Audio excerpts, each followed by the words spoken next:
G'day Jason, welcome to Australia. Thanks, Mike. Yeah. How you enjoying it?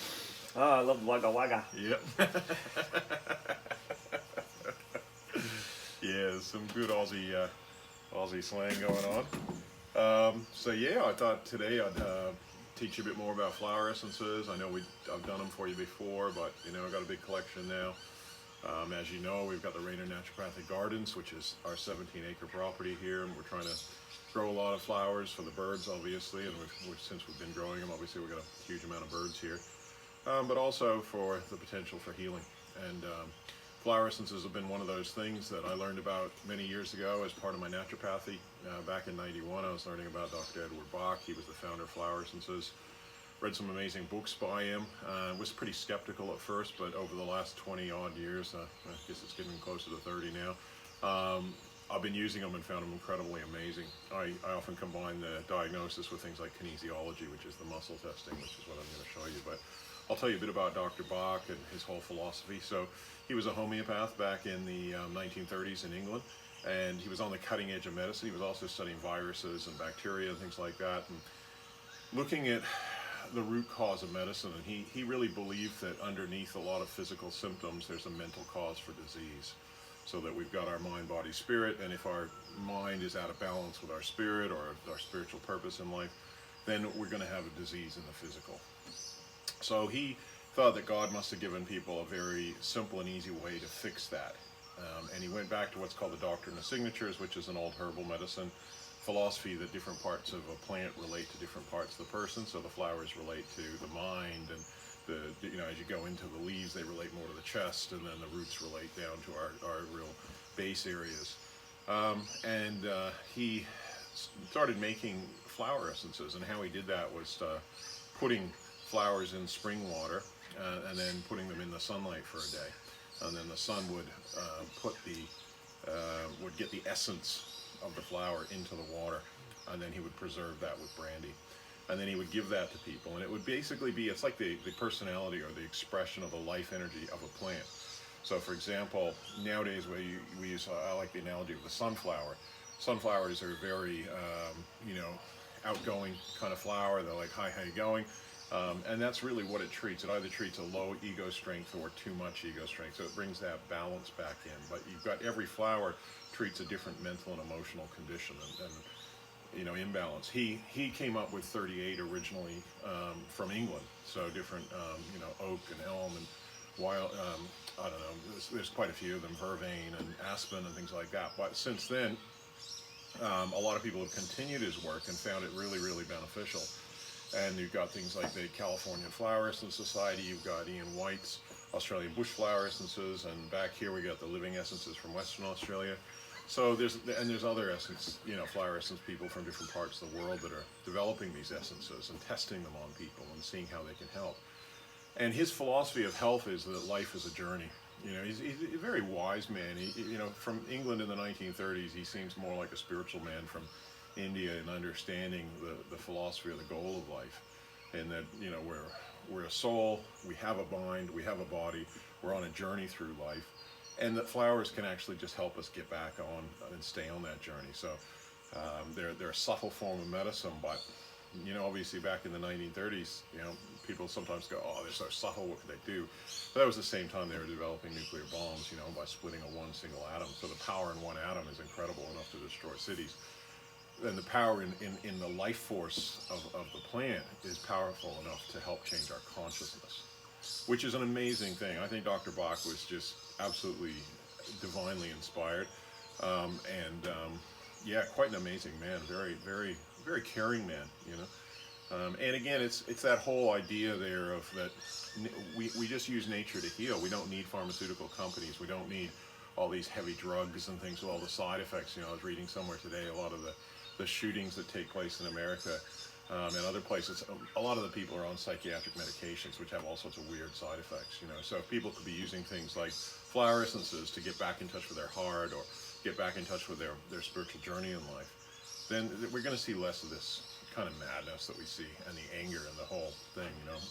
I personally feel that flower essences should be brought into a daily level, and every family should have flower essences,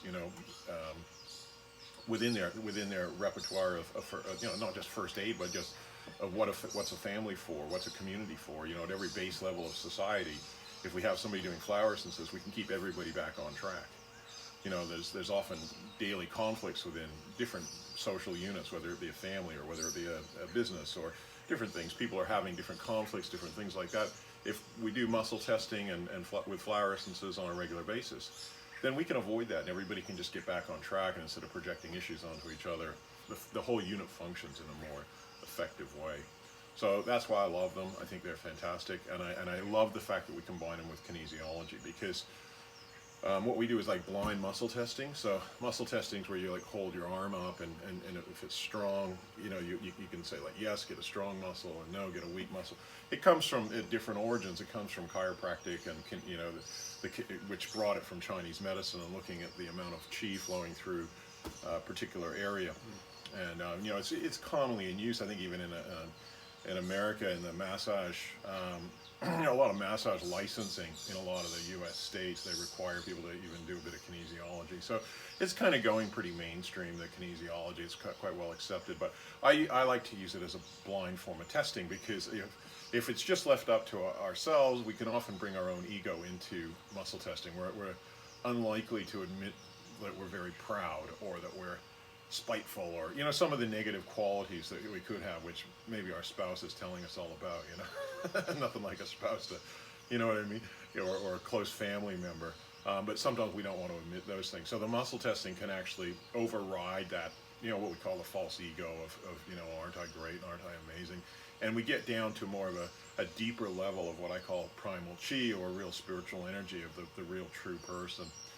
Some people call it the higher self, or whatever. There's a lot of different terminology depending upon the philosophical basis of what people understand life to be. But so I personally feel it's one of the most amazing forms of medicine. And as you know, I do a lot of deep massage. I do a lot of other things which I think are fantastic as well. But I think this is one of those things that should be part of everybody's, weekly or bi-weekly, fortnightly, what we call in Australia, routine, for their health, basically, mental and emotional, so that we're not getting caught up in petty grievances, or even weaknesses. I mean, flower essences treat so many different conditions. And that's what I think, it's like, especially you look at each of these boxes has got,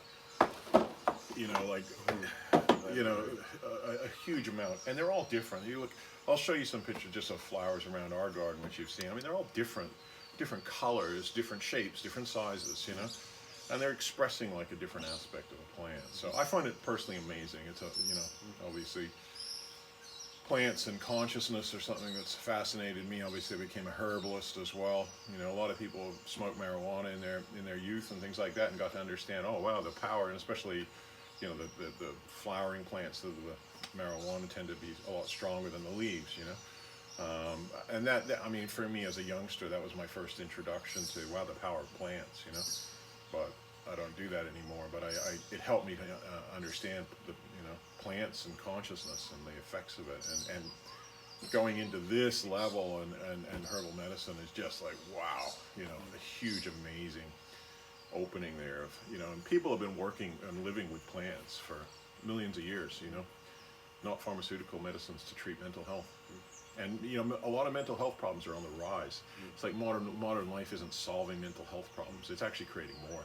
There's more anxiety, especially in the city and stuff like that. And people are competing, and you see young people today just on social media trying to prove how cool they are, or as well as how sometimes crazy.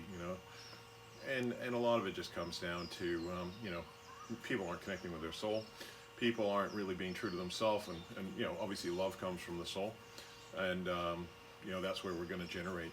Obviously, we need to have our deeper connection with God, however we see God, and then connecting with others, and that's the source of happiness in life. But if we're caught up in our mind and our negativity, perhaps, or whatever it may be, delusions, we're not going to be connecting with God. We're not going to be connecting with other people. It's going to be mental energy and things like that. So. Yeah, to me, flower essences are just one of those things I've been using for like I say, now it must be close to 30 years. And it's amazing, and we'll do some muscle testing for you.